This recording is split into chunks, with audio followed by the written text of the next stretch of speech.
Hi guys, this is TA Divyang Gyanchandani. Welcome back to our YouTube channel. तो दोस्तों, क्या हाल चाल है आप सबके। मैं बहुत बढ़िया हूं और उम्मीद करता हूं आप सभी बहुत बढ़िया होंगे। दोस्तों आओ, आज की इस क्लास में अपन स्टार्ट करेंगे मार्जिनल कॉस्टिंग, और मार्जिनल कॉस्टिंग के सारे कॉन्सेप्ट करा के जाऊंगा। भाई आया है, सब करा के जाएगा। आ जाओ, मार्जिनल कॉस्टिंग एक बार आपको दिखा देता हूं। 12-13 पेज में बेटा इसके सारे नोट्स आ गए, सारे कॉन्सेप्ट आ गए। लास्ट में देखो ग्राफ व्राफ सब डिस्कस करें। ठीक है जी, आओ बिना कोई टाइम वेस्ट करे एक एक चीज को ध्यान से समझेंगे। ठीक है, चलो आ जाओ। Audio video, audio video, video audio सब बढ़िया एकदम, सब बढ़िया एकदम। आ जाओ जी, स्टार्ट करते हैं। ठीक है, सबसे पहली चीज मार्जिनल कॉस्टिंग पूरा का पूरा एक आपको एग्जांपल से सब कुछ समझा दूंगा। आओ स्टार्ट करता हूं। मार्जिनल कॉस्टिंग सबसे पहली बात ध्यान रखना बेटा, अगर क्वेश्चन आपका साइलेंट है तो दो अजम्पशन हमेशा मान के चलना। फिक्स कॉस्ट को कभी भी बढ़ाना है या घटाना है तो वो हमेशा टोटल में बढ़ेगी या घटेगी। और फिक्स कॉस्ट की एक पहचान होती है जो आपको पता ही है, फिक्स कॉस्ट हमेशा टोटल में सेम चलती है ना। टोटल में हमेशा सेम चलेगी। पर यूनिट अगर प्रोडक्शन बढ़ेगी तो फिक्स कॉस्ट पर यूनिट कम हो जाती है, और अगर प्रोडक्शन कम होगी तो फिक्स कॉस्ट पर यूनिट बढ़ जाती है, जिस वजह से एवरेज फिक्स कॉस्ट का ग्राफ हमारा ऐसा बनता है। ठीक है, जैसे मान लो फिक्स कॉस्ट जो है 10 लाख है, फिक्स कॉस्ट 10 लाख है। अब आप 10,000 यूनिट बनाओ, अब आप 10,000 यूनिट बनाओ या 50,000 यूनिट बनाओ, तो जैसे 10,000 यूनिट पे निकालोगे तो 10,000 यूनिट पे कितनी आ जाएगी आपकी, 10 लाख के हिसाब से 100 रुपए आ जाएगी, है ना। और यहां निकालोगे तो यहां पर कितनी आएगी, यहां पर 20 रुपए आएगी। तो प्रोडक्शन के बढ़ने से फिक्स कॉस्ट पर यूनिट कम हो जाती है, और प्रोडक्शन के कम होने से फिक्स कॉस्ट पर यूनिट बढ़ जाती है, पर टोटल में हमेशा सेम रहेगी। मार्जिनल कॉस्टिंग के पूरे चैप्टर में फिक्स कॉस्ट कभी भी बढ़ाओगे या घटाओगे, अलग अलग सिनेरियो के हिसाब से अगर चेंज हो रही है, क्वेश्चन में लिखा है, तो टोटल में बढ़ाना या घटाना, ये बात ध्यान रखना। ठीक है, हाँ सर। वेरिएबल कॉस्ट की पहचान क्या होती है, हमेशा पर यूनिट में सेम चलेगी। वेरिएबल कॉस्ट हमेशा पर यूनिट में सेम होती है, और प्रोडक्शन के बढ़ने से बढ़ेगी, प्रोडक्शन के कम होने से टोटल वेरिएबल कॉस्ट कम होंगी। और वेरिएबल कॉस्ट में पूरे मार्जिनल कॉस्टिंग में कहीं पर भी कोई भी चेंज लाना है तो ध्यान रखना क्या, कि आपको पर यूनिट में चेंज लाना है। जैसे लिखा आया डायरेक्ट मटेरियल कॉस्ट आपकी 5% से बढ़ गई, तो 5% हमेशा कैसे बढ़ेगी, पहले पर यूनिट निकालो और पर यूनिट में 5% बढ़ाओ। ठीक है जी, यहां तक कोई दिक्कत तो नहीं, नहीं सर यहां तक कोई दिक्कत नहीं, कोई परेशानी नहीं, मजा आ रहा है, एकदम चंगा चल रहा है सब कुछ। आ जाओ, इसके बाद है marginal cost statement. Marginal cost statement बच्चा बच्चा जानता है क्या होता है, बोलो सर। सबसे पहले sale minus variable cost. Sale में से वेरिएबल कॉस्ट जाएगी तो क्या आएगा, कंट्रीब्यूशन आएगा। कंट्रीब्यूशन में से फिक्स कॉस्ट माइनस करोगे, क्या आएगा, प्रॉफिट आएगा। सर सर मैंने कहा हाँ हाँ, बोला कंट्रीब्यूशन का मतलब क्या होता है। मैंने कहा सर सिंपल सी बात है, जो चीज कंट्रीब्यूट कर रही है फिक्स कॉस्ट और प्रॉफिट की तरफ, उसको बोलते हैं कंट्रीब्यूशन। जैसे मैंने एक समोसा 10 रुपए का बेचा, जिसमें 6 रुपए का मेरा आलू मैदा ये सब लग गया, वेरिएबल कॉस्ट लग गई, तो 4 रुपए। 4 रुपए प्रॉफिट नहीं है, 4 रुपए बचा है एक समोसे को बेच के। इससे मैं दो काम करूंगा, अपनी फिक्स कॉस्ट भी रिकवर करूंगा और इसी से मैं अपना प्रॉफिट भी कमाऊंगा। ठीक है, नॉर्मल सी स्टेटमेंट होती है।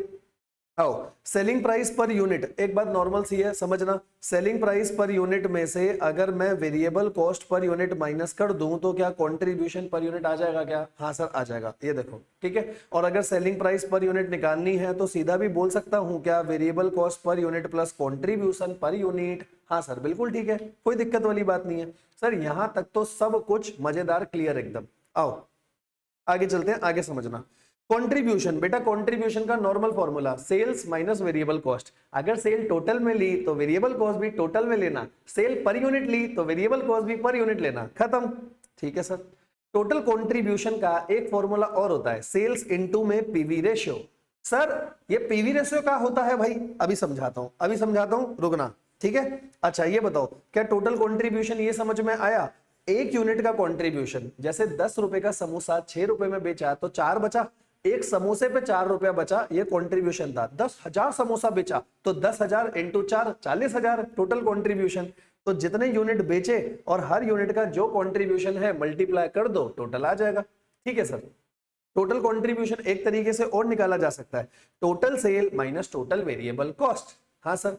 सर एक बार ऊपर जाओ, मार्जिनल कॉस्ट स्टेटमेंट में एक बात बताओ, sale minus variable cost, contribution minus fix cost, profit. तो कंट्रीब्यूशन माइनस फिक्स कॉस्ट करने पे क्या बना, प्रॉफिट। तो कंट्रीब्यूशन को ये भी तो लिख सकता हूं ना, फिक्स कॉस्ट प्लस प्रॉफिट। हाँ सर बिल्कुल लिखा जा सकता है। मतलब सर अगर मैं धंधे की सारी फिक्स कॉस्ट ले लूं, सारा प्रॉफिट ले लूं, तो ये कंट्रीब्यूशन हो जाएगा। हाँ दादा, ये कंट्रीब्यूशन हो जाएगा। समझ आया क्या? हाँ समझ आया। इससे क्या निकलेगा? Total contribution, not contribution per unit, क्योंकि फिक्स कॉस्ट कैसे होगी? टोटल में। प्रॉफिट कैसे होगा? टोटल में। तो कंट्रीब्यूशन कैसे आएगा? टोटल में। सर अभी ये सब आपको एग्जांपल से समझाएगा, मैं सब समझाएगा, रुक जाओ, भरोसा रखो, वीडियो एंड तक देखना, वीडियो को लाइक जरूर करना, कमेंट में जरूर बताना समझ आ रहा है या नहीं आ रहा, पर भरोसा रखो, पेशेंस रखो, सब समझेंगे। आगे आओ। PV ratio. पीवी रेशो का मतलब क्या होता है बेटा? पीवी रेशो का नाम तो होता है profit volume ratio. PV ratio का नाम होता है प्रॉफिट वॉल्यूम रेशो, पर हम हमेशा हर फॉर्मूले में लेते हैं contribution upon sale, because PV ratio ये बताता है एक समोसा बेच रहा हूं तो मेरे को बच कितना रहा है? 40%। कैसे सर? अपने एग्जांपल में 10 का समोसा, 6 की चली गई वेरिएबल कॉस्ट, तो क्या बचा? 4 रुपए बचा ना, तो 4 रुपए अपनी सेल का कितना है? 40%। तो क्या हुआ? कंट्रीब्यूशन अपॉन में सेल इनटू में 100। अच्छा, मतलब सर नाम में प्रॉफिट है पर यूज कंट्रीब्यूशन होता है। बिल्कुल सही बेटा, नाम पीवी रेशियो है, यूज होता है कंट्रीब्यूशन अपॉन सेल। ऐसा क्यों होता है? Profit is totally dependent on contribution, क्योंकि फिक्स कॉस्ट तो सेम होती है ना, इस वजह से प्रॉफिट यूज नहीं करते ऑथर्स हमेशा, कंट्रीब्यूशन अपॉन सेल इनटू 100। समझ आया? हाँ सर समझ आया। अब आप एक बात बताओ, अगर आपको पीवी रेशियो अच्छे से समझ में आया, परसेंटेज में निकलता है, तो अगर मैं सेल्स में पीवी रेशियो मल्टीप्लाई करूंगा तो क्या आएगा? क्या कंट्रीब्यूशन नहीं आएगा? क्या कंट्रीब्यूशन ही तो आएगा। समझो, सेल्स ले ली, पीवी रेशियो क्या होता है? कंट्रीब्यूशन अपॉन सेल, तो ये कट गया, कंट्रीब्यूशन ही तो आएगा। यही फॉर्मूला ऊपर छोड़ रखा था, देखो, अगर सेल्स, टोटल सेल्स, अगर टोटल सेल इनटू में पीवी रेशियो करोगे तो टोटल कंट्रीब्यूशन, सेलिंग प्राइस को पीवी रेशियो से मल्टीप्लाई करोगे तो कंट्रीब्यूशन पर यूनिट आ जाएगा।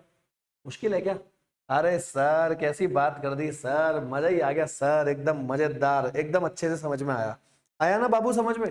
हाँ सर सब समझ में आया। आओ, यहां तक सब कुछ सही है। अब एक बात और ध्यान रखना, कभी कभी आपको 2 पीरियड का डाटा दे रखा होगा। सर 2 पीरियड का डाटा मतलब एक दे दिया ईयर 1, एक दे दिया ईयर 2, पहले दे दी दोनों की सेल्स, एक की सेल दी 10 लाख, एक की सेल दी 15 लाख, फिर दे दिया प्रॉफिट।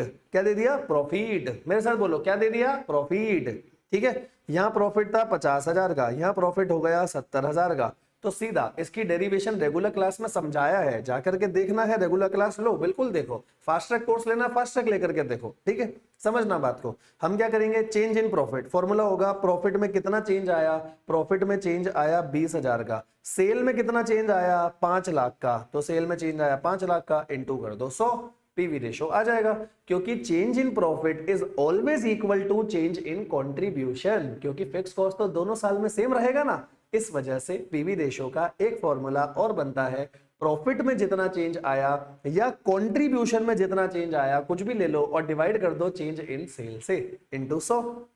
हाँ सर, हाँ समझ आया सर, अच्छे से समझ आया। अब आप एक बात बताओ, इसी में चेंज करता हूं, एग्जाम में पूछा है, ध्यान से बताना, एग्जाम में पूछा हुआ है, ध्यान से बताना।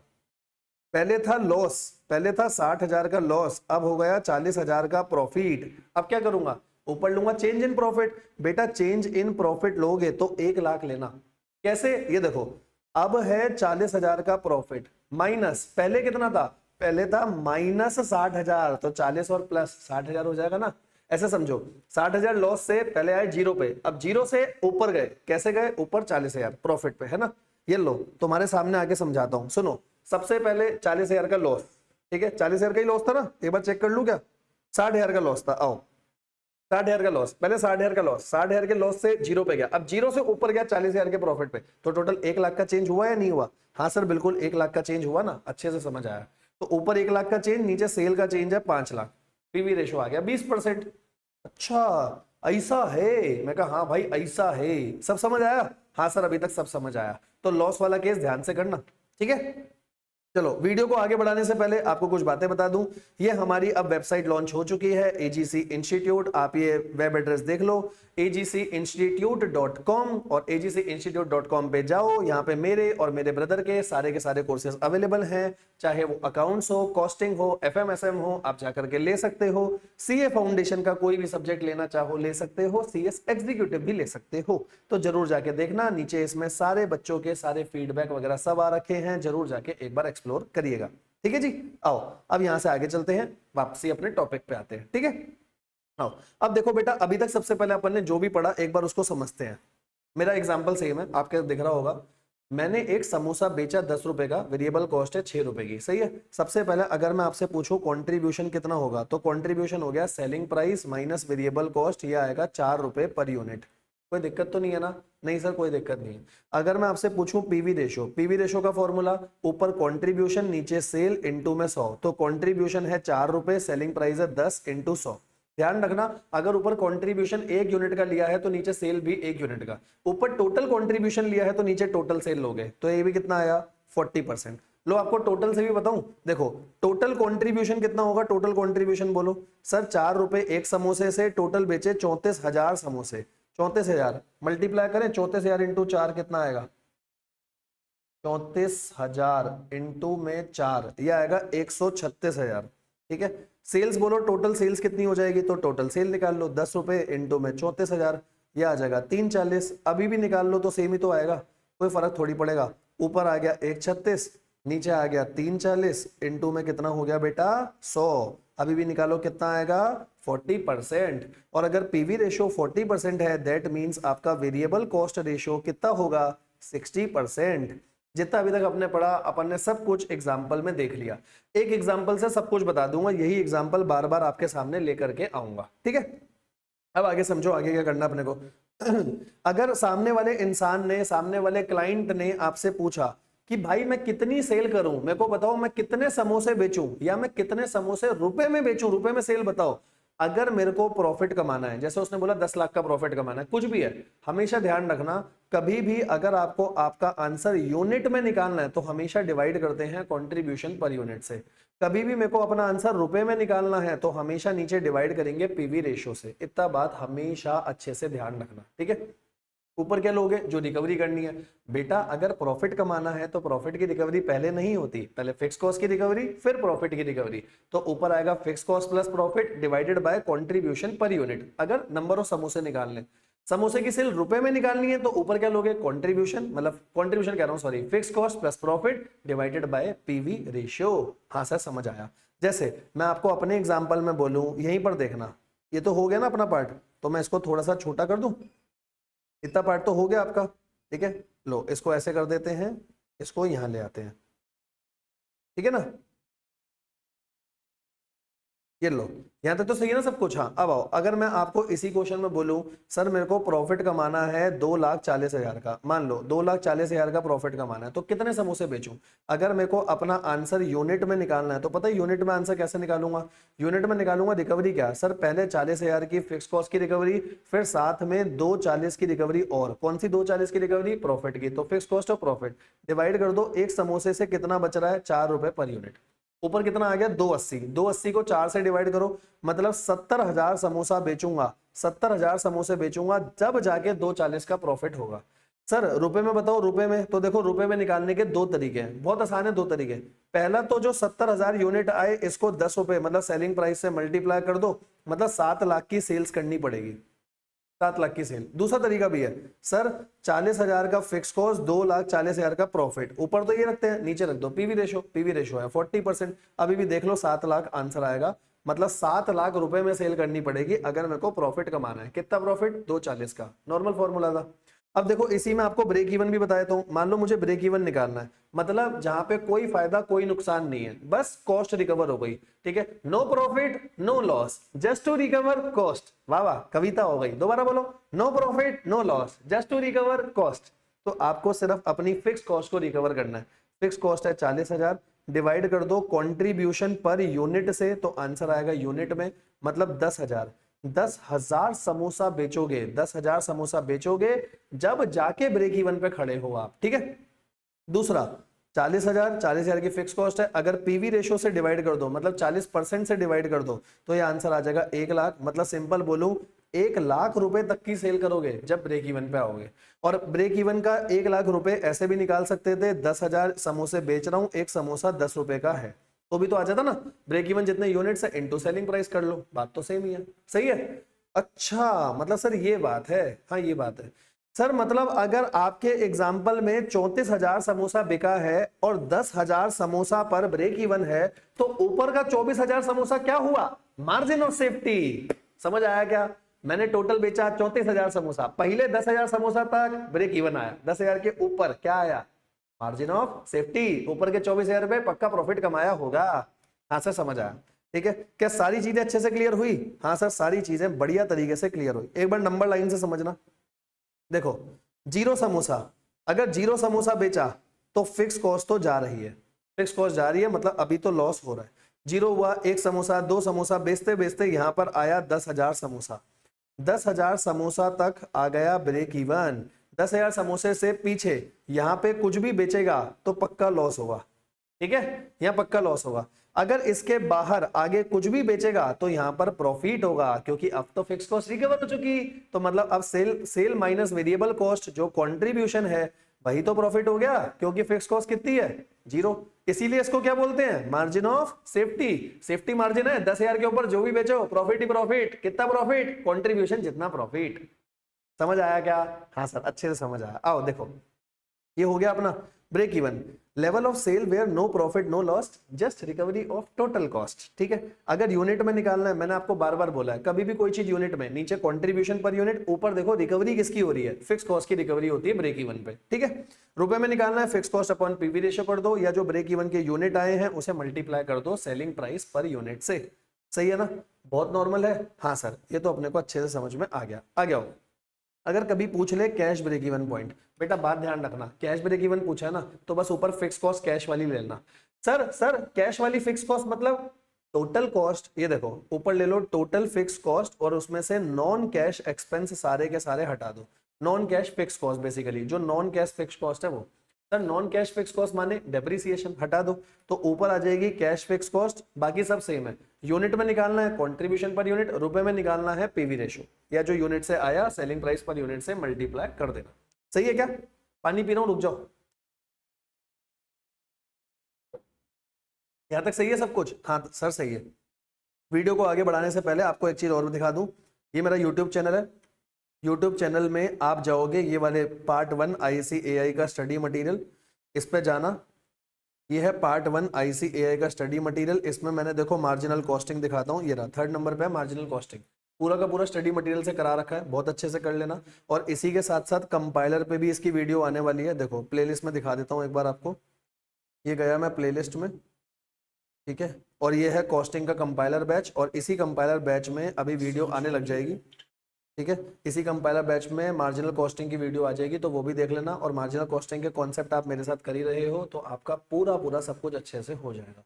बस अगर वीडियो देख के अच्छा लग रहा हो तो जरूर जरूर लाइक करना वीडियो को, कमेंट सेक्शन में जरूर बताना बेटा आपको कैसा लगा, because your appreciation is our motivation. मजा आता है सुन के, अच्छा लगता है और ज्यादा मेहनत करने का मन करता है। आओ मार्जिन ऑफ सेफ्टी, अभी आपने देखा था जब मैंने आपको समोसे का एग्जांपल दिया था तो मैंने आपको क्या बोला था? ये देखो ये मेरा समोसे का एग्जांपल है। मैंने आपको बोला था मैं 34,000 समोसा बेच रहा हूँ, 10,000 पे ब्रेक इवन है, तो ऊपर का आपने क्या बोला था? 24,000 क्या है? Margin of safety. ये देखो, तो अपन ने क्या करा? Level of sale over and above break even, मतलब ऐसी सेल जो प्रॉफिट कमा के दे रही है। सिंपल सी बात बोलूं, मार्जिन ऑफ सेफ्टी पे रिकवरी प्रॉफिट की हो रही होती है, जबकि ब्रेक इवन पे रिकवरी किसकी हो रही होती है? फिक्स कॉस्ट की। इसलिए हम ऊपर क्या लेते हैं? Fix cost. Margin of safety के फॉर्मूले में क्या लूंगा? प्रॉफिट। तो देखो पहले तो इसका आसान सा फॉर्मूला, अगर यूनिट्स में निकालना है सीधा निकाल दो, टोटल सेल कितने यूनिट की हुई है माइनस ब्रेक इवन। ठीक है, क्योंकि जो टोटल सेल है, टोटल सेल जैसे मैंने 34,000 समोसा बेचा, दो ही तो चीज होगी, एक मार्जिन ऑफ सेफ्टी और एक break even. Margin of safety break even को मिला करके क्या बनता है? Total sale. ठीक है, अगर रुपए में भी निकालनी है सीधा total sale minus break even. दूसरा फॉर्मूला रिकवरी के बेसिस पर, जैसे ब्रेक इवन में ऊपर फिक्स कॉस्ट लिया था, यहाँ लेना प्रॉफिट, तो profit upon contribution per unit या प्रॉफिट अपॉन में पीवी रेशियो। ठीक है, पीवी रेशियो को डेसिमल में ले लो, आंसर जल्दी आता है। जैसे देखो आपको अपने वाले एग्जांपल में बताता हूँ। सबसे पहले आप 34,000 समोसे पे प्रॉफिट निकाल लो। प्रॉफिट कैसे आएगा? 34,000 समोसे पे 4 रुपए का कंट्रीब्यूशन है, इतना कंट्रीब्यूशन हो गया, माइनस 40,000 की फिक्स कॉस्ट है, तो प्रॉफिट कितना आएगा बताता हूँ आपको, रुको। तो 34,000 पे 4 का कंट्रीब्यूशन क्या आया? 136, 136 में से माइनस कर दो 40, तो प्रॉफिट आ रहा है 96,000। मेरा 96,000 का प्रॉफिट है। अब देखो, अगर मेरे को मार्जिन ऑफ सेफ्टी यूनिट में निकालना है, आप चेक कर सकते हो, 96,000 को डिवाइड कर दो कंट्रीब्यूशन पर यूनिट से, 4 से। अगर मैं 4 से डिवाइड कर दूं तो ये आएगा 24,000। देखो हमने पहले ही निकाल लिया था 24,000। 24,000 समोसे थे ना मार्जिन ऑफ सेफ्टी के, ऐसे भी निकाल सकते हो। दूसरा, जो प्रॉफिट है 96,000 का, इसको पीवी रेशो से डिवाइड कर दो 40% से।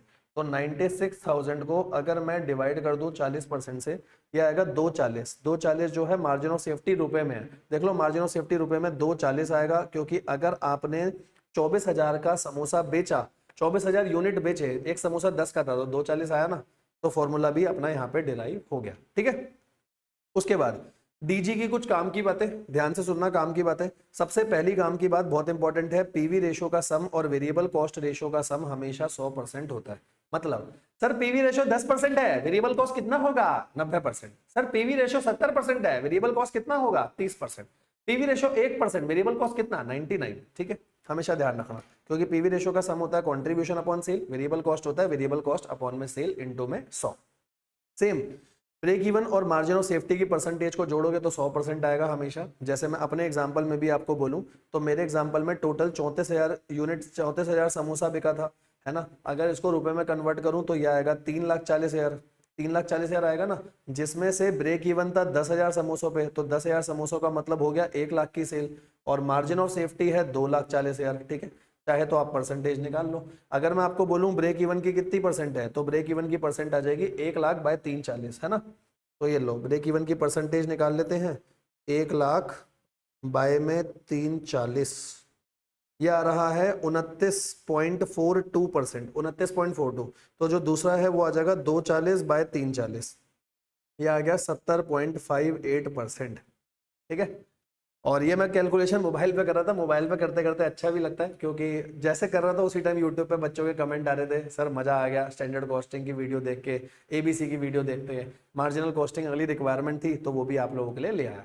तो ये ध्यान रखना बेटा, पीवी रेशो और वेरिएबल कॉस्ट रेशो का सम हमेशा 100% होगा। वैसे ही ब्रेक इवन की परसेंटेज और मार्जिन ऑफ सेफ्टी की परसेंटेज का सम हमेशा 100% होगा। ठीक है, आगे आते हैं इनडिफरेंस पॉइंट। तो इनडिफरेंस पॉइंट का बेटा मतलब क्या होता है? इनडिफरेंस पॉइंट का सिंपल सा मतलब है जहां पे टोटल प्रॉफिट या total cost under 2 options are equal. Simple सी बात बोलूं, 2 ऑप्शन है, प्लान 1 या प्लान 2 या प्रोसेस ए प्रोसेस बी। अगर दोनों में आप कॉस्ट देखोगे तो दोनों में जो आपकी टोटल कॉस्ट होगी ना, वो बराबर आ रही होगी, या जो टोटल प्रॉफिट होगा वो बराबर आ रहा होगा। दोनों में से कोई एक चीज होगी। ठीक है, तो बेसिकली सिचुएशन क्या होती है, यहाँ पे 2 म्यूचुअली एक्सक्लूसिव ऑप्शन होते हैं। म्यूचुअली एक्सक्लूसिव का मतलब है जहां पे कॉमन कुछ नहीं है बेसिकली, और आप किसी एक को चूज करने में ना थोड़ा सा अटपटा रहे हो, क्योंकि एक ऑप्शन में फिक्स कॉस्ट ज्यादा है, एक ऑप्शन में आपकी वेरिएबल कॉस्ट ज्यादा है। ये लो आपको दोबारा स्क्रीन के आगे आके समझाता हूँ, देखना। मैं कह रहा हूं मेरे पास ये 2 रिमोट है, एक रिमोट की फिक्स कॉस्ट ज्यादा, एक रिमोट की वेरिएबल कॉस्ट ज्यादा। क्या करूं, ऐसा समझो, क्या करूं, तो एक की फिक्स कॉस्ट ज्यादा, एक की वेरिएबल कॉस्ट ज्यादा। तो मैं क्या करूंगा, मैं यहाँ पे डिसाइड करूंगा कि भैया मेरे को क्या करना चाहिए। ठीक है, आओ देखते हैं। तो ऑप्शन 1 देखो, यहाँ फिक्स कॉस्ट हाई है लेकिन वेरिएबल कॉस्ट पर यूनिट कम है। हमेशा फिक्स कॉस्ट टोटल में देखी जाती है, वेरिएबल कॉस्ट पर यूनिट देखी जाती है, ये तो मैंने आपको सबसे पहले बता दिया। दूसरे में ये लो है तो ये हाई है। तो हमेशा इनडिफरेंस पॉइंट कैसे निकलेगा, इसका पूरा डेरिवेशन क्लास में करा रखा है। ऊपर लेते हैं हमेशा फिक्स कॉस्ट का चेंज, नीचे लेते हैं या तो कंट्रीब्यूशन पर यूनिट का चेंज, अगर कंट्रीब्यूशन निकाल सकते हो तो, या वेरिएबल कॉस्ट पर यूनिट का चेंज, वो आ जाएगा आपका इनडिफरेंस पॉइंट। मान लो इनडिफरेंस पॉइंट आया 10,000 यूनिट, तो बेसिकली 10,000 यूनिट पे टोटल कॉस्ट या टोटल प्रॉफिट सेम आ रहा होगा, ये ध्यान रखना। और यहां पर एक बात और, दोनों प्लान के लिए जो सेलिंग प्राइस है वो कांस्टेंट चल रही होती है। तो इनडिफरेंस पॉइंट निकाल लो, सबसे पहला काम है आपका इंडिफरेंस। इंडिफरेंस का मतलब ये देखो, इंडिफरेंस का मतलब प्लान ए प्लान बी दोनों में टोटल कॉस्ट या टोटल प्रॉफिट सेम आ गया। अब सर हम चूज कैसे करेंगे, तो इंटरप्रिटेशन देखो क्या है। अगर आप इनडिफरेंस पॉइंट पे खड़े हो तो दोनों में से कोई भी प्लान ले लो, ए या बी। बट अगर आप इनडिफरेंस पॉइंट से नीचे खड़े हो, नीचे मतलब इनडिफरेंस 10,000 आया, 10,000 से नीचे ऑपरेट कर रहे हो, तो वो प्लान चूज करना जिसकी फिक्स कॉस्ट कम है। ठीक है, और अगर आप इन डिफरेंस से ऊपर पहुंच चुके हो तो उसको चूज करना जिसकी वेरिएबल कॉस्ट पर यूनिट कम है। सर ऐसा क्यों, समझना। इन डिफरेंस पे दोनों बराबर है, अगर मैं इन डिफरेंस से नीचे हूं तो फिक्स कॉस्ट का प्रभाव ज्यादा होता है, इसलिए उसको चूज करो जिसकी फिक्स कॉस्ट कम आ रही है। बट इन डिफरेंस से ऊपर जाते ही बेटा फिक्स कॉस्ट की तो ऑलमोस्ट रिकवरी हो चुकी, तो अब वेरिएबल कॉस्ट देखो जिसकी कम है, तो इन डिफरेंस से पहले फिक्स कॉस्ट, इन डिफरेंस के बाद वेरिएबल कॉस्ट, जिसकी कम आ रही हो उसको चूज कर लेना, ठीक है। अच्छा, ऐसा क्वेश्चन सर्विस कॉस्टिंग में भी आता है, मार्जिनल कॉस्टिंग में भी होता है। जैसे मान लो आपको 10,000 यूनिट पर मैं बोल दूं टोटल कॉस्ट दे रखी है 2 लाख, ठीक है, और 15,000 यूनिट पर मान लो टोटल कॉस्ट दे दी 3,70,000। अब ना तो ये फिक्स है, फिक्स होती तो टोटल में सेम होती, ना ये वेरिएबल है क्योंकि पर यूनिट निकाल लो एग्जैक्टली सेम नहीं आएगी, तो ये सेमी वेरिएबल है। तो कभी भी अगर आपको 2 लेवल का डाटा दे रखा है, 2 लेवल पे टोटल कॉस्ट, टोटल प्रॉफिट कुछ भी दे रखा है, तो उससे कुछ कुछ चीजें निकल सकती हैं, वो समझाता हूं। पहला तो पीवी रेशो, पीवी रेशो आ जाता है, प्रॉफिट में कितना चेंज हुआ और सेल में कितना चेंज हुआ, जैसे अपन ने ऊपर करा था, है ना। तो इस पे आपको सेल और प्रॉफिट दोनों का डाटा होगा, प्रॉफिट का चेंज डिवाइडेड बाय सेल का चेंज ले लो, पीवी रेशो आ जाएगा। अगर आपको कंट्रीब्यूशन पर यूनिट निकालना है तो ऊपर ले लो प्रॉफिट का चेंज, क्वेश्चन में गिवन होगा, जैसे 10,000 से प्रॉफिट बढ़ के 20,000 हो गया तो 10,000 का चेंज आया, डिवाइड कर दो चेंज इन यूनिट्स, इसका मतलब चेंज है, इसको डेल्टा कहते हैं ना, चेंज इन यूनिट्स, ऐसे भी कर सकते हो। अगर वेरिएबल कॉस्ट निकालनी है ऊपर क्या ले लो, change in cost divided by change in unit, ये तो आपको पता ही होगा, हम ऊपर ले लेते हैं डिफरेंस इन टोटल कॉस्ट, नीचे ले लेते हैं डिफरेंस इन यूनिट्स, तो वेरिएबल कॉस्ट पर यूनिट आती है ना। और वेरिएबल कॉस्ट का रेशियो निकालना है तो वो भी आसान है, change in cost divided by change in sale, सीधा कर दो, उससे भी आपका वेरिएबल कॉस्ट आ जाएगा, क्योंकि चेंज इन कॉस्ट हमेशा वेरिएबल कॉस्ट को बताता है। ऐसे कैसे सर, पहले में फिक्स और वेरिएबल है, दूसरे लेवल पर भी फिक्स और वेरिएबल होगी, तो फिक्स से फिक्स तो कट जाती है ना, वेरिएबल अलग अलग होती है, तो चेंज इन कॉस्ट हमेशा वेरिएबल कॉस्ट को दर्शाता है, ठीक है। यहां तक सही है सब कुछ, चल सकते हो ना आगे। सर मजा आ रहा है सर, 26 मिनट हो गए लेकिन मजा आ गया सर, अच्छे से, ऐसे ही खत्म हो जाएगा बेटा पूरा। अब ये सुनो, ये बहुत इंपॉर्टेंट है, इसके ऊपर क्वेश्चन आता है पेपर में सेल्स मिक्स का। तो बेटा कभी भी अगर 2-3 प्रोडक्ट साथ में मिला करके बेच रहे हैं और वो कभी भी आपसे ब्रेक इवन पूछ रहा है, तो 2 केस बन सकते हैं, दोनों केस को ध्यान से सुनना। पहला, क्वांटिटी का मिक्स दे रखा है, दूसरा वैल्यू का मिक्स दे रखा है। पहले में किसका मिक्स है, क्वांटिटी का, दूसरे में किसका मिक्स है, वैल्यू का। आओ एग्जाम्पल लेता हूँ, एग्जाम्पल से समझना। जैसे सेल्स का क्वांटिटी मिक्स गिवन है, अब सेल्स का क्वांटिटी मिक्स का मतलब है 2 प्रोडक्ट हैं, लाओ मेरे ये 2 प्रोडक्ट, तो ये 2 प्रोडक्ट हैं और रेशो हमेशा ये है कि अगर इसके 5 यूनिट बिकेंगे तो इसके 6 यूनिट बिकेंगे, मतलब साथ में एक हैम्पर या एक कॉम्बो बिकेगा जिसमें इसके 5 यूनिट इसके 6 यूनिट। जैसे मान लो आपने मेरे से कॉस्ट और एफएमएसएम दोनों लिया, तो कॉस्ट की 5 किताबें और एफएमएसएम की 6 किताबें, तो एक ऑफर में इसकी 5 किताब जा रही है, इसकी 6 किताब जा रही है, ऐसा। तो सेल्स का क्वांटिटी मिक्स आपको दे रखा है, ठीक है ना, सब सही चल रहा है ना, हाँ सही है। आओ तो 5 और 6, अब देखो मैं कैसे करूंगा, समझना बात को। सेलिंग प्राइस है 15 और वेरिएबल कॉस्ट है 10, यहां तक तो कोई दिक्कत नहीं है ना, नहीं, तो यहाँ कॉन्ट्रीब्यूशन निकाल लेना और यहाँ कॉन्ट्रीब्यूशन निकाल लेना, फिक्स कॉस्ट नीचे दे रखी है, ब्रेक इवन निकालना है। अगर आपके सामने ऐसा कभी भी कोई क्वेश्चन आएगा तो पहले आप एक हेम्पर का कॉन्ट्रीब्यूशन निकालो। सर एक हेम्पर मतलब, एक हेम्पर का मतलब जिसमें ए के 5 यूनिट है, बी के 6 यूनिट है, पहले एक हेम्पर या एक कॉम्बो का कंट्रीब्यूशन निकालो। तो ये देखो, ए के 5 यूनिट थे, selling price minus variable cost करा, और बी के 6 यूनिट थे, selling price minus variable cost करा, तो टोटल प्लस करके एक हेम्पर पे मेरे को 61 रुपीज बच रहा है, ठीक है। अब इसको फिक्स कॉस्ट से डिवाइड कर दो, फिक्स कॉस्ट से कंट्रीब्यूशन पर हेम्पर को डिवाइड करोगे तो ब्रेक इवन आया कि 3000 हेम्पर बेचना पड़ेगा, सिंपल है ना, 3000 हेम्पर आ गया। अब बेटा 3000 हेम्पर में हर हेम्पर में ए कितना था, 5 यूनिट, हर हेम्पर में बी कितना था, 6 यूनिट, तो पता चल जाएगा ए के बेचने पड़ेंगे 15,000 यूनिट, बी के बेचने पड़ेंगे 18,000 यूनिट। दोबारा बताता हूं, कभी भी सेल्स क्वांटिटी हो, पहले एक हेम्पर का कंट्रीब्यूशन निकाल के उसकी ब्रेक इवन निकाल दो, फिर उसके बाद नॉर्मली सॉल्व कर दो, ठीक है सर लेकिन अगर कभी वैल्यू में मिक्स आ जाए तो, ये लो दूसरा एग्जांपल, अगर कभी सेल्स वैल्यू मिक्स आ जाएगा तो इसमें क्या होगा, इसको समझना। देखो जैसे सेल्स का मिक्स दे दिया 70% 30%, मान लो आपकी सेल 1 लाख है, तो 1 लाख में से पहला 70,000 हो रहा है, दूसरा 30,000 हो रहा है, ऐसे 1 लाख की सेल दे रखी है, दोनों का पीवी रेशो भी दे रखा है, नहीं तो पीवी रेशो तो आप निकाल सकते हो, और टोटल फिक्स कॉस्ट भी दे रखी है। अब इस केस में मैं क्या करूंगा, समझना आराम से, देखो क्या करूंगा। सबसे पहले 1 लाख की सेल को अलग अलग करो, 70 और 30, सही है, 70-30 कर दिया, हाँ। अब इनका कंट्रीब्यूशन निकाल दो, क्योंकि पीवी रेशो अलग अलग है, तो सेल्स इंटू पीवी कर दो, इसका कंट्रीब्यूशन आ गया, सेल्स इंटू पीवी कर दो, इसका कंट्रीब्यूशन आ गया, पूरे हेम्पर का कंट्रीब्यूशन मिल गया 47,000, है ना। सेम वही काम कर रहा हूं लेकिन पीवी रेशो की हेल्प से कर रहा हूं। अब पूरे हेम्पर का कंट्रीब्यूशन है 47,000, पूरे हेम्पर की वैल्यू या जो सेल है वो है 1 लाख, मतलब पूरे हेम्पर का पीवी रेशो हो गया 47%। रुको रुको, सब्र करो। यहां पर एक बात ध्यान रखना, पीवी रेशो का टोटल मत करना हेम्पर के लिए, तभी बोला पहले रिस्पेक्टिव कंट्रीब्यूशन दोनों का निकाल के ऐड कर लो और उसको सेल से डिवाइड कर दो। पूरे हेम्पर का पीवी रेशो 47% है। अब आपको फिक्स कॉस्ट दे रखी है, ये देखो आपको फिक्स कॉस्ट दे रखी होगी, दे रखी है ना 4,70,000। अब 4,70,000 पूरी फिक्स कॉस्ट से पूरे हेम्पर के पीवी रेशो को डिवाइड कर दो, मतलब टोटल 10 लाख की सेल करनी पड़ेगी हेम्पर की। अब इसमें से अलग अलग कर दो, एक था 70 एक था 30, तो 7 लाख की सेल होगी एक की, दूसरे की सेल होगी 3 लाख। ठीक है, अच्छे से क्लियर है ना। नोट्स आपको टेलीग्राम चैनल पे मिल जाएंगे, टेलीग्राम चैनल पे जाकर के सर्च करना सीए दिव्यांग ज्ञानचंदानी, आपको मिल जाएगा, कोई प्रॉब्लम नहीं आएगी। प्रॉब्लम आए आपकी स्क्रीन पे नीचे नंबर आ रहा होगा, उस पर व्हाट्सएप कर देना, नोट्स दे दूंगा। ठीक है, आओ अगला कॉन्सेप्ट समझो। ठीक है, खत्म होने वाला, ज्यादा कुछ नहीं बचा। ठीक है, लिमिटिंग फैक्टर और की फैक्टर। तो बेटा कई बार क्या होता है, कोई फैक्टर ऑफ प्रोडक्शन लिमिटेड होता है। एग्जांपल के तौर पे बोलूं तो मेरा रॉ मटेरियल लिमिटेड है, मैं समोसा बना रहा हूँ, मेरे पास आलू सिर्फ 10,000 किलो है, 10,000 किलो से ज्यादा नहीं है, और मैं वैरायटी ऑफ समोसे बना रहा हूँ, अलग अलग चीजें बना रहा हूँ, मतलब समोसा बना रहा हूँ, आलू पराठा बना रहा हूँ और आलू की सब्जी बना रहा हूँ।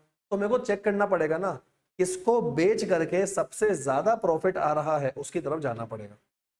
लो दूसरा एग्जाम्पल समझाता हूँ, ध्यान से देखना। आओ यहां से दूसरा एग्जाम्पल समझाता हूँ, देखना। मैंने आपको बोला मैं कोई एक प्रोडक्ट बना रहा हूँ, ऐसे मान लो, एक तो ये है, यहाँ दिख रहा हूँ ना मैं आपको, हाँ एक ये है, एक ये है और एक बॉटल बना रहा हूँ, तीन चीजें मैं मिला करके बना रहा हूँ और तीनों चीजें पे मेरा टाइम जा रहा है। और मान लो मेरा टाइम लिमिटेड है, मेरे पास सिर्फ 500 घंटे हैं। तो 500 घंटों में पहले मैं देखूंगा 1 घंटा लगाने पे इस पे कितना कमाया, इस पे कितना कमाया और बॉटल पे कितना कमाया, जिस पे सबसे ज्यादा कमा रहा हूँ उसे सबसे ज्यादा बनाऊंगा। ये इसका नॉर्मल सा कॉन्सेप्ट होता है। तो सबसे पहले देखो की फैक्टर क्या होता है, जो लिमिटेड है। लिमिटेड का मतलब जिसकी रिक्वायरमेंट ज्यादा है और अवेलेबिलिटी कम है, उसी को तो लिमिटेड कहते हैं। जैसे आप सबके लिए अभी टाइम लिमिटेड है, रिक्वायरमेंट तो बहुत है कि दिन में 40 घंटे हो, है खाली 24, तो टाइम लिमिटेड, टाइम हमेशा कांस्टेंट होता है, चाहे आपकी बात करूं चाहे मेरी बात करूं। तो जिसकी भी रिक्वायरमेंट ज्यादा है और अवेलेबिलिटी कम है उस हिसाब से हम काम करेंगे। ठीक है, अब स्टेप्स देखो। पहला की फैक्टर पहचानो, या तो क्वेश्चन में गिवन होगा या चेक कर लो, जिसकी रिक्वायरमेंट ज्यादा है अवेलेबिलिटी कम है, यहां तक सब समझ में आता है। फिर आप निकालो कंट्रीब्यूशन पर यूनिट। नॉर्मल बोल रहा हूं, पर यूनिट। पर यूनिट मतलब जैसे मान लो ए बी सी, तो पहले आपने सेल लिखा, वेरिएबल कॉस्ट लिखी और इसके बाद आ गया कंट्रीब्यूशन पर यूनिट। पहले निकालो पर यूनिट, सही है। अब कंट्रीब्यूशन पर यूनिट के बाद निकालो कंट्रीब्यूशन पर की फैक्टर। पर की फैक्टर का मतलब क्या है, जैसे रॉ मटेरियल, मान लो रॉ मटेरियल लिमिटेड है 10,000 किलो, तो इस कंट्रीब्यूशन पर यूनिट को डिवाइड कर दो, एक यूनिट में कितने केजी लग रहे हैं, एक यूनिट में कितने केजी लग रहे हैं। जैसे ऐसे मान लो ए का कंट्रीब्यूशन आया है अभी 10 रुपए पर यूनिट और ए की एक यूनिट को बनाने के लिए 2 किलो लग रहा है, तो मैं बोल सकता हूं ना ए पे मेरा कंट्रीब्यूशन है 5 रुपए पर केजी। तो आपको निकालना पड़ेगा कंट्रीब्यूशन पर की फैक्टर। जैसे लेबर आर लिमिटेड है तो एक यूनिट का ऊपर कंट्रीब्यूशन, नीचे एक यूनिट के घंटे, तो आ जाएगा कंट्रीब्यूशन पर लेबर आर। ठीक है, सिंपल सी बात बोलूं तो की फैक्टर का 1 किलो या 1 घंटा या कोई भी चीज एक लगा के कितना कमा रहा हूं ये निकाल दिया। अब रैंकिंग कर लो। जैसे मान लो रॉ मटेरियल के 1 किलो पे ए ने कमाया 10, बी ने आपको कमा करके दिया 12, सी ने कमा के दिया 6। तो सबसे पहली रैंकिंग जो होगी, अब मैं सबसे पहले बी बनाऊंगा, फिर उसके बाद ए बनाऊंगा, फिर सी बनाऊंगा, ऐसे करके बनाऊंगा। यहां तक सही है। अब प्रोड्यूस करना पड़ेगा रैंकिंग के हिसाब से, और रैंकिंग के हिसाब से प्रोड्यूस करके बेस्ट पॉसिबल प्रोडक्ट मिक्स का आप प्रॉफिट निकाल देना, जो मैक्सिमम प्रॉफिट है। सर मैक्सिमम प्रॉफिट कैसे आएगा, जो भी आपने बनाया रैंकिंग के हिसाब से। जैसे सबसे पहले क्या बनाओगे, जो सबसे पहले बनेगा जिसका कंट्रीब्यूशन पर की फैक्टर सबसे ज्यादा है, पहले वो बना दिया। हाँ, उसके बाद दूसरे में क्या बनाओगे, दूसरा वाला। तीसरे के लिए जितना रिसोर्सेज बच गया बैलेंसिंग फिगर वो बनता है, ये बन गया। अच्छा, अब जितने यूनिट्स बने हैं उनको मल्टीप्लाई करो कंट्रीब्यूशन पर यूनिट से। ध्यान रखना कंट्रीब्यूशन पर यूनिट से, वो काम तो सिर्फ रैंकिंग के लिए था, कंट्रीब्यूशन पर की फैक्टर है। मल्टीप्लाई किससे करोगे, कंट्रीब्यूशन पर यूनिट से। टोटल कंट्रीब्यूशन हो गया, माइनस कर दो फिक्स कॉस्ट, क्या आ जाएगा, टोटल प्रॉफिट। ठीक है, एक बात और ध्यान रखना, बहुत अच्छे से ध्यान रखना, कभी भी की फैक्टर या लिमिटिंग फैक्टर का क्वेश्चन आया और क्वेश्चन में ऐसा लिखा है कि कंपनी ने पहले ही एक ऑर्डर ले रखा है, ध्यान से सुनना, कंपनी ने पहले ही एक ऑर्डर ले रखा है ए के 10 बनाने का, बी के 15 यूनिट बनाने का, सबके यूनिट हैं, ठीक है, और सी के 5 यूनिट बनाने का।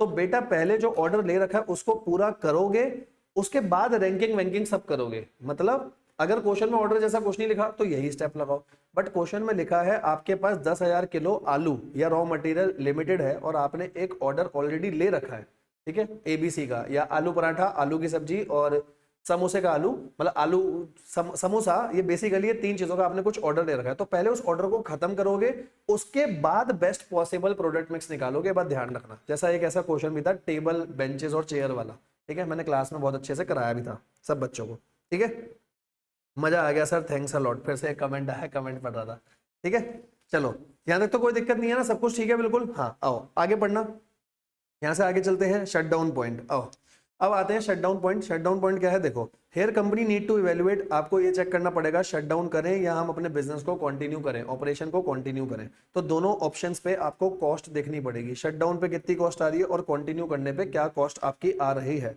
तो बात समझना बेटा, एक तो होती है अनअवॉइडेबल फिक्स कॉस्ट, जो आएगी ही आएगी। यहाँ पे शटडाउन का मतलब टेम्परेरी शटडाउन है, हमेशा के लिए बंद नहीं कर रहा। जैसे कोविड आया, मुझे लग रहा है मेरा रेस्टोरेंट है थोड़े टाइम तक नहीं चल पाएगा, तो मैंने टेम्परेरी शटडाउन करा है, ठीक है।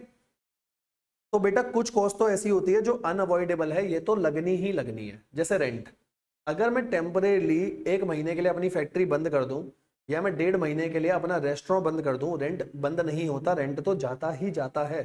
ये बात ध्यान रखना, चाहे बनाओ चाहे ना बनाओ, रेंट तो जाएगा, अनअवॉइडेबल फिक्स कॉस्ट है। सैलरी ऑफ परमानेंट स्टाफ जानी जानिए, ठीक है, तो ये तो दोनों में आएगी। But avoidable fix cost, avoidable fix cost ये भी फिक्स ही है, सारी फिक्स के अंदर ही है, ऊपर लिखा हुआ है देखो, सारी कॉस्ट फिक्स के अंदर है। अवॉइडेबल फिक्स कॉस्ट का मतलब जिसको धंधा चलाने से या ना चलाने से मैं रोक सकता हूं, और आपको पेपर में हमेशा गिवन होगी ये अवॉइडेबल फिक्स कॉस्ट है, तो कंटिन्यू होने पे लगेगी, शट डाउन पे नहीं लगेगी, ठीक है। कुछ कुछ फिक्स कॉस्ट ऐसी होती हैं, रियलिटी में भी होती है, कि धंधा अगर मैं टेम्परेली शट डाउन कर दूं तो वो शायद बंद हो जाए। जैसे प्रोडक्शन में जो लेबर काम कर रहे हैं उनकी सैलरी, अब अगर मैंने धंधा बंद करा, मैंने बोल दिया आप दिहाड़ी मजदूर वाले हो, आप मेरा नहीं आओगे, मैं आपको पैसे नहीं दूंगा, तो उसको आप मान सकते हो, ठीक है। फिर आप बोलोगे सर ये तो वेरिएबल कॉस्ट होती है, कोई बात नहीं, उसमें भी कुछ लोग ऐसे होते हैं जिनको मैं अपने यहाँ कुछ कॉन्ट्रैक्ट के लिए रखता हूं, तो मैं उनको फिक्स में भी काउंट कर सकता हूं, ऐसे, ठीक है।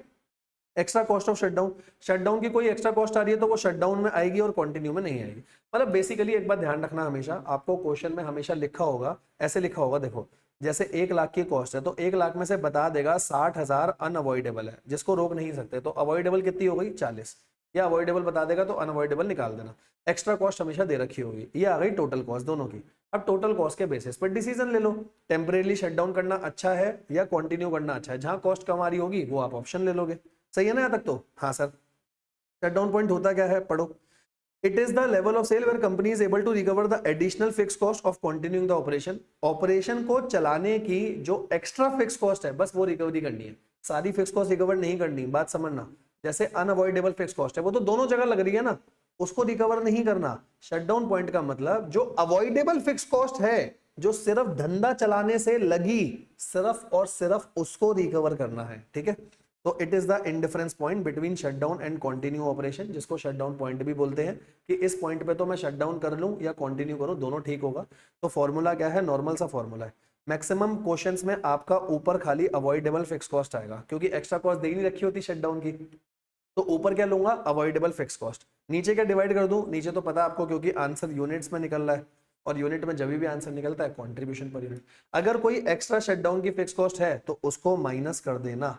मतलब बेसिकली मुझे ये देखना है, अगर मैं अपना धंधा टेम्परेरी बंद ना करके थोड़ा सा आगे लेके जा रहा हूं, तो मेरे को कितने यूनिट्स चाहिए ताकि जो आगे ले जाने की एक्स्ट्रा कॉस्ट है बस उसको रिकवर कर सकूं। तो ऊपर ले लो अवॉइडेबल फिक्स कॉस्ट, क्योंकि वही रेलेवेंट होगी डिसीजन मेकिंग के लिए, कंटिन्यू में लग रही है शटडाउन में नहीं लग रही, वो कॉस्ट ले लो। माइनस कर दो अगर कोई शटडाउन की कॉस्ट है तो ऊपर आ गया कॉस्ट और नीचे ले लेंगे कंट्रीब्यूशन पर यूनिट। सही है यहां तक सब कुछ। हाँ सर, फिर देखो जो बेटा शटडाउन पॉइंट होता है ये भी तो इंडिफरेंस पॉइंट जैसा ही है। अगर शटडाउन पॉइंट से कम पे नीचे पे ऑपरेट कर रहे हो तो वो ऑप्शन लेना जहां पे फिक्स कॉस्ट कम है, शटडाउन पॉइंट से ऊपर ऑपरेट कर रहे हो तो वो ऑप्शन लेना जहां पे वेरिएबल कॉस्ट कम है, और बीच में तो फिर आप दोनों में से कोई भी ऑप्शन ले लो, शटडाउन वाला या कंटिन्यू वाला, ठीक है।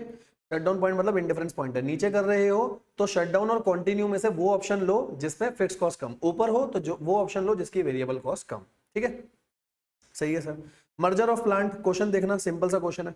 अगर मर्जर ऑफ प्लांट, कभी भी कंपनी के 2 प्लांट को मर्ज कर रहे होते हो तो पहले 100% पे चीजों को चेंज करना होता है। जैसे ये 60% पर है, ये 90% पर है, तो सेल को चेंज करके पहले 100% पे लाना पड़ेगा।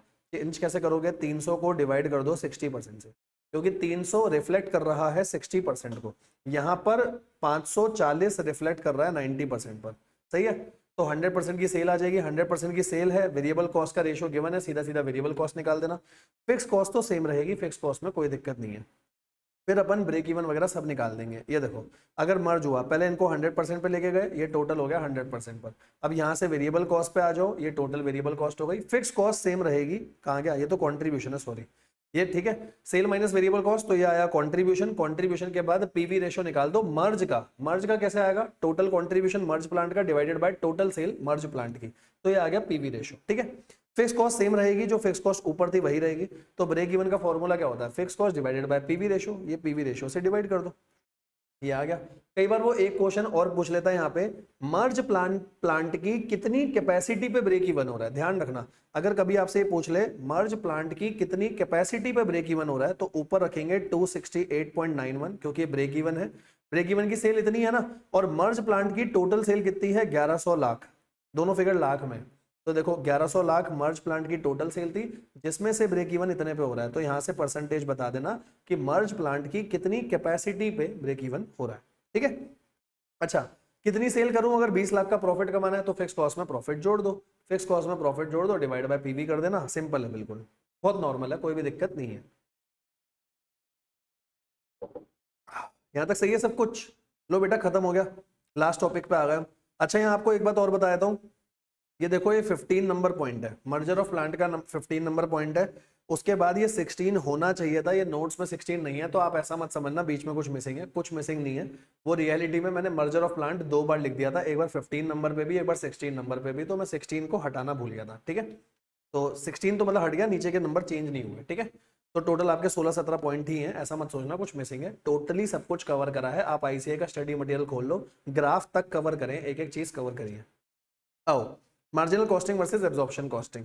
बेटा दो टेक्निक होती है, तो मार्जिनल कॉस्टिंग में हम स्टॉक ऑफ फिनिश गुड्स में सिर्फ वेरिएबल मैन्युफैक्चरिंग कॉस्ट को कवर करते हैं। ठीक है, मार्जिनल कॉस्टिंग का दूसरा नाम ही वेरिएबल कॉस्ट होता है, तो इसमें स्टॉक वैल्यूएशन में सिर्फ वेरिएबल मैन्युफैक्चरिंग कॉस्ट लेती है। दोनों पॉइंट इंपॉर्टेंट है, वेरिएबल भी और मैन्युफैक्चरिंग भी, जबकि एब्जॉर्प्शन पे फिक्स और वेरिएबल दोनों लिए जाते हैं और मैन्युफैक्चरिंग लिए जाते हैं खाली, मतलब एडमिन सेलिंग वो सब नहीं लिया जाता स्टॉक की वैल्यूएशन में, खर्चे सारे आते हैं, स्टॉक की वैल्यूएशन में नहीं आएगा। ठीक है सर, अगर एब्जॉर्प्शन पे आप स्टॉक वैल्यूएशन में दोनों चीजों को ले रहे हो, मतलब यहाँ पे वैल्यू स्टॉक की ज्यादा आएगी, ऑब्वियस सी बात है ज्यादा आएगी, क्योंकि आपने खर्चे दोनों लिए हैं, फिक्स और वेरिएबल मैन्युफैक्चरिंग, जबकि मार्जिनल में खाली एक लिया था। हाँ, तो यहाँ स्टॉक वैल्यूएशन एब्जॉर्प्शन कॉस्टिंग का हमेशा ज्यादा होगा, यहाँ स्टॉक की वैल्यू ज्यादा होगी मार्जिनल कॉस्टिंग से, और अगर क्लोजिंग स्टॉक की वैल्यू ज्यादा होगी तो एब्जॉर्प्शन का प्रॉफिट भी ज्यादा होगा मार्जिनल कॉस्टिंग से।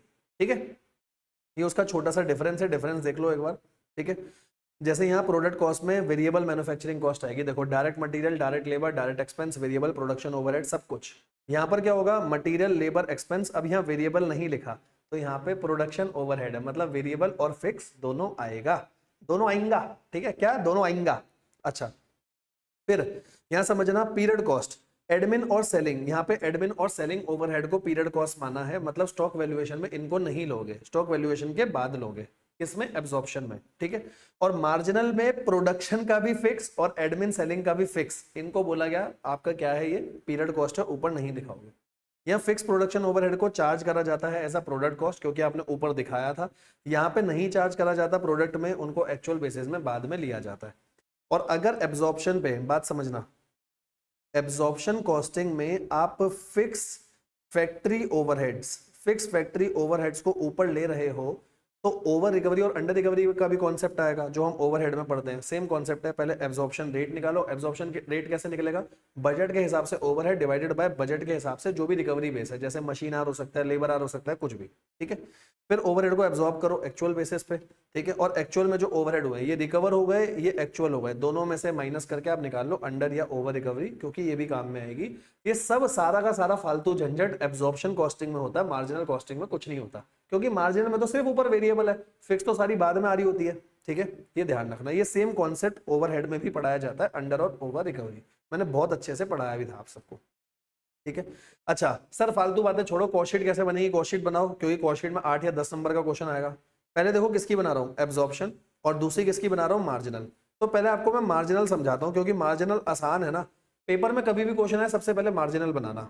आओ मार्जिनल देखते हैं, सबसे पहले सेल ले ली, एक बार सेल ले ली, अब सेल को साइड कर दो, ये देखो लाइन बना दी, मतलब सेल तो साइड हो गई। सर सेल तो साइड हो गई, ठीक है, अब नीचे पूरी कॉस्ट शीट, लेकिन ऊपर सिर्फ वेरिएबल कॉस्ट। ये देखो, direct material consume, labour cost, variable manufacturing overhead, ये आ गई कॉस्ट ऑफ गुड्स प्रोड्यूस। सिर्फ वेरिएबल लेनी है और मैन्युफैक्चरिंग लेनी है और कुछ नहीं। वेरिएबल सेलिंग वेलिंग सब बाद में, पहले वेरिएबल मैन्युफैक्चरिंग। अब इसके बाद स्टॉक की एडजस्टमेंट करो, opening stock of finish goods और closing stock of finish goods, ठीक है। ओपनिंग को बेसिकली पिछले पीरियड के हिसाब से लिया जाता है, जो कि आपको दे रखा होगा, और नहीं दे रखा तो फिर इसी हिसाब से लूंगा, या तो दे रखा होता है तो पहले वाला लूंगा। और क्लोजिंग स्टॉक को भी इसी के बेसिस पे लिया जाता है, करंट पीरियड की जो भी प्रोडक्शन कॉस्ट है इसके बेसिस पे लोगे, प्लस माइनस करो। एक बार स्टॉक की एडजस्टमेंट हो जाए इसके बाद बाकी चीजें। अब मार्जिनल कॉस्टिंग में पहले कंट्रीब्यूशन निकलता है, हाँ सर।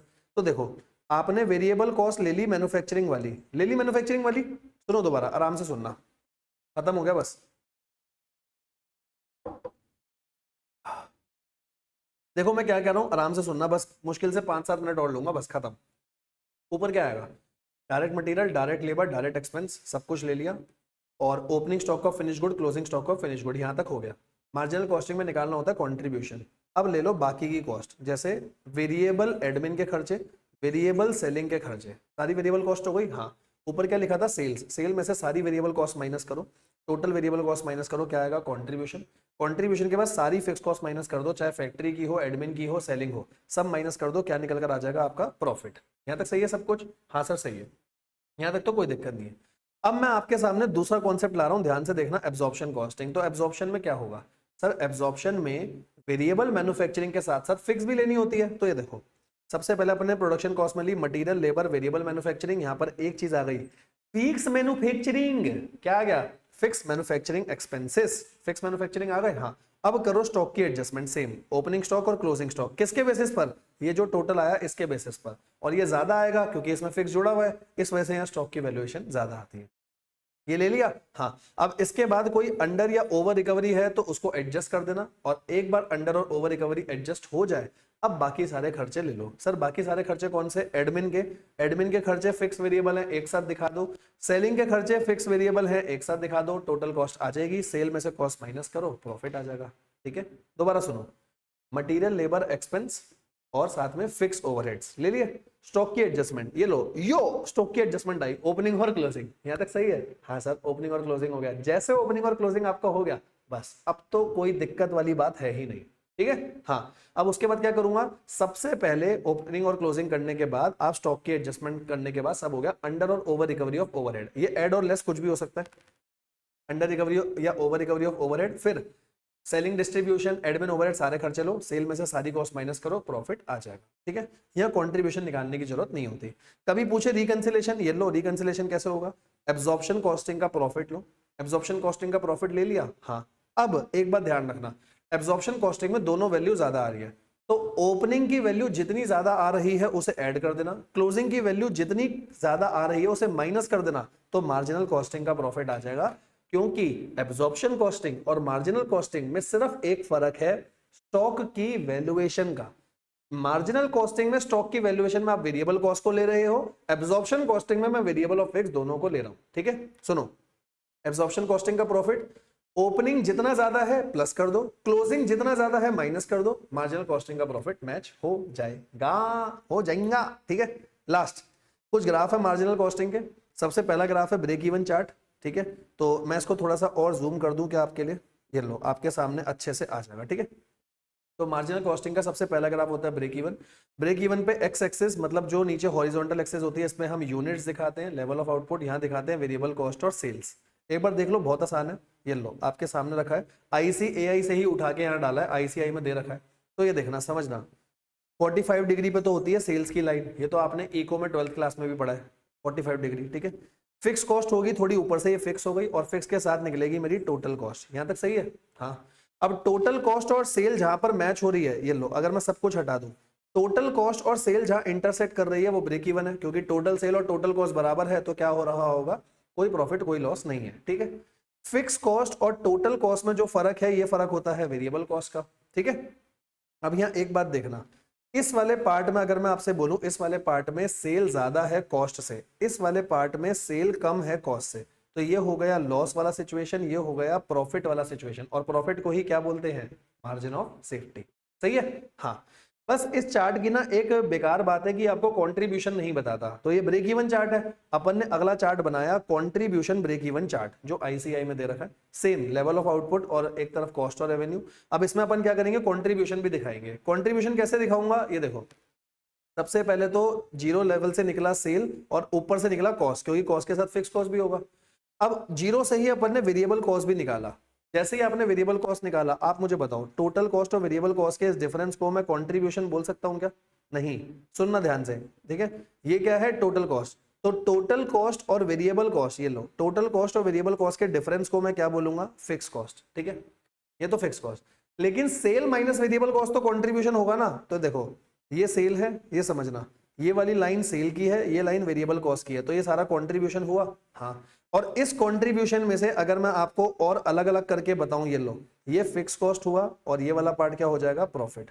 बाकी तो ब्रेक इवन वगैरह सब कुछ सेम है, ठीक है। ऐसे समझो, ये देखो, ये सेल, इसी के साथ निकला वेरिएबल कॉस्ट, यहां तक आ गया वेरिएबल कॉस्ट, और थोड़ा सा ऊपर गया टोटल कॉस्ट, ठीक है। ये डिफरेंस है फिक्स कॉस्ट, ये वाला डिफरेंस फिक्स कॉस्ट का है, और ये वाला डिफरेंस है टोटल कंट्रीब्यूशन का। इसमें से इतना फिक्स कॉस्ट हो गया, इतना प्रॉफिट हो गया, बस यही तो है, ये ब्रेक इवन हो गया, ठीक है।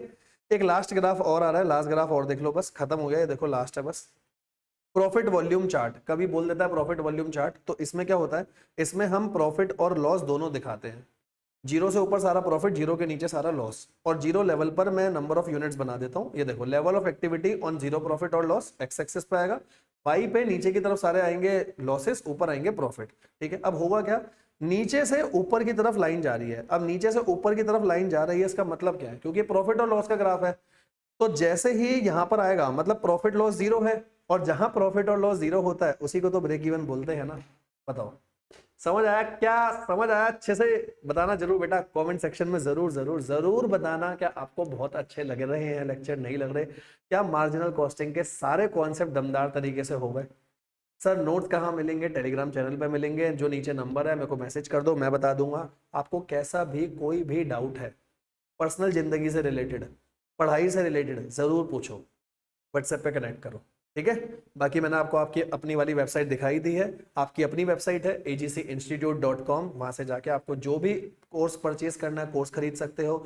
खरीदने से पहले कुछ भी कंसल्ट करना है, कोई भी बात करनी है, आप बिल्कुल कर सकते हो, कोई दिक्कत नहीं है। यूट्यूब पे सारे चीजें आ रखी हैं। तो जैसे ही मार्जिनल कॉस्टिंग के सारे कॉन्सेप्ट आपके हो जाएंगे, पहले जाके स्टडी मैट की मैराथन देखना, वहां से पूरा करना। कंपाइलर का वीडियो अगला ही लेकर के आ रहा हूँ, मार्जिनल कॉस्टिंग का पूरा जड़ से खत्म कर दो, ठीक है। इस बार कॉस्टिंग में फोड़ के आएंगे। चलो bye bye, love you all, मिलेंगे अपने नेक्स्ट लेक्चर में। Thank you thank you thank you so much मिलेंगे। Bye bye, love you all, take care, ठीक है, बाय बाय।